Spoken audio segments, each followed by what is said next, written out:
Hello মিষ্টি মিষ্টি দাদাভাই দিদিভাই বন্ধুবান্ধব, তোমাদের সবাই নাস্তা হয়ে গেছে। আমি দেখো এখন ছোট্ট একটা এক গামলি মুড়ি নিয়ে বসে পড়েছি। তার মধ্যে দেখো তেলাম আছে, বাদাম আছে, ছোলা ভাজা আছে, ঝুড়ি ভাজা আছে। আমার মেয়ে পেঁয়াজ কুচিয়েছে, আমার ছেলে দেখো পেঁয়াজ রেখেছে দেখো আমার জন্য না খেয়ে, বুঝতে পারছি। চলো আর বড় পেঁয়াজের কাটবো না, পেঁয়াজ কেটে রাখলে কি গন্ধ ছেড়ে যায়। এবার যেহেতু মাছের ঝোল আছে, মাছের ঝোলের সাথে স্যালাড চাই না, তো স্যালাডটা যেহেতু ভালোবাসি, এবার একটু শসা গাজরটা এর সাথে কুচিয়ে নিই, চারটা বেশ ভালোই লাগে। মুড়ির চাটটা আমার খুবই ভালো লাগে খেতে, বুঝতে পারছো তো। তো সব রকমভাবে মুড়ির চাটনি আমি সত্যি খুব খেতে ভালোবাসি। কে কে ভালোবাসে আমার মতন অবশ্যই কমেন্ট করে বলবে, বুঝতে পারছো। আর এই ছুরিটা এবছর এই মেলা থেকে নিয়েছিলাম, আমার ছুরি লাগে, বুঝতে পারছো তো, সবসময় এটা ওটা কাটাকাটি করি তো। আর কথাও যখনই বাইরে থেকে আসে আমার জন্য একটা করে ছুরি, একটা করে আলু ছোলা ওই এনে দেয়। বাইরের বেশ ছোলা, আলু ছোলা ছুরিগুলো না বেশ ভালো, বেশ বড় বড়, বেশ ভারী ভারী, বেশ মজবুত জিনিসগুলো, বুঝতে পারছো তো। তাই এটাও বেশ ভালো, এটা ধার আছে, বুঝতে পারছো। তো এই কাকুটা বলেছিল তুমি নাও বৌমা ভালো, বুঝতে পারছো। মেয়েদের জানো তো, মেয়েদের মেলাতলায় যাওয়া মানেই যতই সংসারের জিনিস থাক যেন মনে হয় এটা নিই ওটা নিই সেটা নিই। ঠিক তো আমার মতন কাকার এরকম মনে হয় বলো। ছেলে খেয়ে পড়তে চলে গেল, মেয়ে খাচ্ছে, মেয়ে খায় গেছে, মেয়েকে দুটো ছোলা ভাজা দিলাম, খানা ভালো লাগে না, খেতে চায় না গোড়া এসে। আমি যেমন একটু বাদাম ছোলা ভাজা টাজা খেতে ভালোবাসি, আমার আবার মেজদি, আমি বাদাম ছোলা ভাজা খুব খেতে ভালোবাসি বলে, আর আমার মেজদি আগে যেখানে যে মেলাতলাতেই যেত সত্যি কথা আমার জন্য ঠিক বাদাম এনে রেখে দিত, জানে ও বাদাম ভালোবাসে। বাদামে আমার কোনো অরুচি নেই সত্যি কথা, যে কোনো বাদাম, বাদাম জিনিসটা আমি ভীষণ ভালোবাসি, ভীষণ ভালোবাসি। আমি এমনিই সকালবেলা রোজেরই আমি বাদাম ভিজিয়ে খাই, বাদাম ছোলা, দুটো কিশমিশ, আমি এগুলো খাই সকালবেলা, দুটো খেজুর খাই, যেটা খাই সত্যি কথা খাই। কেন দেখো আমি যে সারাদিনে যে এত ছোটাছুটি করছি, দৌড়ঝাঁপ করছি, আমি যদি নিজে না শরীরে যদি পুষ্টি দিলাম একটু, না যদি ভালো দিলাম, তাহলে আমি কার জোরে দৌড়দৌড়ি করবো। আমি আমার ছেলে মেয়েকেও একটা কথা বলি, তোরা অসুস্থ হলে আমি যদি সুস্থ থাকি তোদের সেবা করতে পারি, কিন্তু আমি যদি অসুস্থ হয়ে পড়ি তাহলে আমি সব দিকেই উল্টে পড়ে, বুঝতে পারছো। তার জন্যে নিজেকে ঠিক রাখা দরকার। আর তোমাকে কেউ ভালোবাসতে আসবে না, তুমি তোমার নিজেকে নিজেকে ভালোবাসতে হবে, নিজেকে নিজের সময় দিতে হবে, নিজের যত্ন করতে হবে, বুঝতে পারছো তো।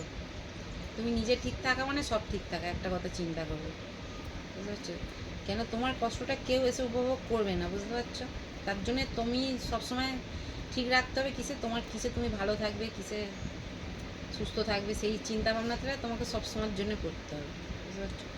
আমি যেমন যে পরিমাণে আমি জল খাই, আমাদের মানে 3টে করে বোতল লেগে যায় খাওয়ার জল, আগে রান্না করতাম 4টে করে বোতল লেগে যেত, জলটা আমি প্রচুর পরিমাণে খাই। আমাকে যে গাইনি ডাক্তার দেখতো আমাদের এই বোলাটি বাসে, মিনময় ডাক্তার, অনেকে যারা চেনা জানা তারা চেনে, মিনময় ডাক্তার খুব নাম করা একটা ডাক্তার। তা ওই ডাক্তার আমাকে বলেছিল তুমি 5 লিটারের বেশি জল খাবে না, তুমি অতিরিক্ত জল খাও, বুঝতে পারছো। কিন্তু আমি জল ছাড়া আমি থাকতে পারি না, জানো তো। আমি এত জল মানে জল খাই এত পরিমাণে। তা আমাকে যখন ওই কেউ বলে কোনো ডাক্তার, শাক সবজি তো ভীষণ ভালোবাসে, আমাকে কিছু বলতে হবে না যে শাক সবজি খাও বা জলটা খাও, বুঝতে পারছো। আমার যখন ছেলেটা পেটে ছিল এত বুঝছিলাম, যেহেতু মেয়েটা বড় হতে ছেলেটা নিয়েছি, শরীরে মানে একটু অসুবিধে, কি মেশিনের সেলাইয়ের কাজ করতাম, ওই ছেলে পেটে ওই অবস্থায়। তা আমার ননদ বলছে বৌদি তুমি শাক খাওয়ার বেশি করে। তা আমার ননদ তখন বলছে যে আমার বৌদিকে শাক খাওয়ার কথা বলতে হবে না, আমার বৌদি শাক জল এইসব মেনে প্রচুর খায়, ওকে বলতে হবে না, সত্যি কথা এরকম, বুঝতে পারছো তো। আর কালকে দেখো লেবুগুলো এনেছে কি সুন্দর, দেখো লেবুগুলো পুরো টাটকা, যেন মনে হচ্ছে গাছ থেকে পাড়া। সকালবেলা লেবু পানিও করলাম, খেলাম, বুঝতে পারছো তো। এখন আমি বসে পড়েছি, স্যালাডটা একটু কুচিয়ে নিলাম, গাজর শসাটা, আর এই যে আচারের আমতেল নিয়েছি, একটু বেশ সেন্টটা ছাড়া বেশ ভালো লাগে, বুঝতে পারছো তো। ছোট্ট একটা গামলির এক গামলি মুড়ি নিয়ে বসে পড়ছে। আমার মতন কে কে মুড়ির চাট খেতে ভালোবাসে অবশ্যই কমেন্ট করে বলে, আর কে কে খাবে তো চলে যায়। আর একটা যদি মুড়ি উড়ে যায় না, পাকার হাওয়াতে যেই ধরতেও মুড়িগুলো পালিয়ে পালিয়ে বেড়ায়, বুঝতে পারছো। আর আমিও ধরবো, মানে ওটা ছাড়বো না, এরকম, বুঝতে পারছো। আর চলো তাহলে খেয়ে নিই, কটা বাজে দেখি, 9টা 4 হয়ে গেছে, বুঝতে পারছো তো, 9টা 4 হয়ে গেছে। আর আজকে ওয়েদারটা খারাপ লাগছে না, মানে খুব একটা রোদ্দুরের ঝাঁসটা নেই, মানে তেজটা নেই আর কি। অন্য জায়গায় বৃষ্টিটা হচ্ছে, বুঝতে পারছো তো। বেশ মৌসুমটা ভালোই লাগছে, আমার তো ভালোই লাগে এরকম মেঘলা মেঘলা, আমার রোদ্দুর জিনিসটা একদমই পছন্দ হয় না। বুঝতে পারছো, গানটা ছোটো হয়ে গেছে, মানে এটা ওটা দিয়েছি না, মুড়ির ভাতটা ঠিকই ছিল, দিয়ে এত কিছু চাট মশলা সব পড়েছে, বাদাম, ছোলা, ঝুড়ি ভাজা, গাজর, শসা, মানে উঠছে যাচ্ছে, বুঝতে পারছো, জায়গাটা ছোটো হয়ে গেছে। ঠিক আছে, চলো কে কে খাবে তো চলে এসে হাঁ করো সবাই, যে আসতে পারে তার এক গামলি মুড়ির চাটটা, বুঝতে পারছো তো। আচারে আমতেলটা দিলে না বেশ ভালো লাগে, বুঝতে পারছো।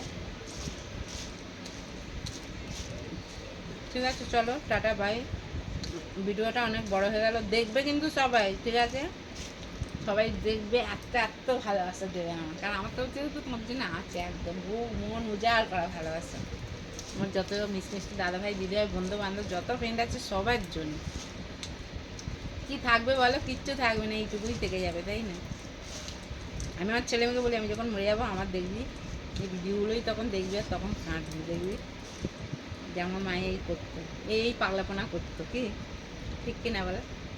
তবে সত্যি এখন এই সোশ্যাল মিডিয়াটা করে না মানুষের সত্যি টাইম পাসটা ভালো হয়। ঠিক আছে, একা একা মানে একা একা মানে অনুভবটা আর করা যায় না।